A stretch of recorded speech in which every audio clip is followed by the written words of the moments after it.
শরীর বন্ধ করার জন্য এই দোয়াটি পড়ে নিজের শরীরে ফুঁক দিবেন। দিনরাত 24 ঘন্টা আপনি নিরাপদ থাকতে পারবেন।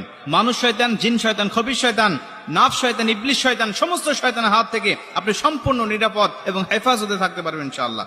অনেক মানুষ আছে শরীর বন্ধ করার জন্য বিভিন্ন কবিরাজের কাছে যায়, বিভিন্ন ভণ্ডদের কাছে গিয়ে টাকা পয়সা খোয়া, তারা কোনোভাবে কোনো উপকার পায় না। আবার আপনি কিন্তু নিজেই আপনার নিজের বাড়িকে বন্ধ করে রাখতে পারবেন। এটার জন্য আপনার কবিরাজের কাছে যাওয়ার দরকার নেই। আপনি কোরআন হাদিসের মধ্যে সব আল্লাহ রাসূল দিয়ে দিয়েছেন, আল্লাহ পাক দিয়ে দিয়েছেন। আপনি শুধু সেখান থেকে নিবেন, সেখান থেকে নিয়ে আপনার বাস্তব জীবনে আপনি আমলগুলো করবেন। আপনার ঘর আপনি নিজে বন্ধ করতে পারবেন।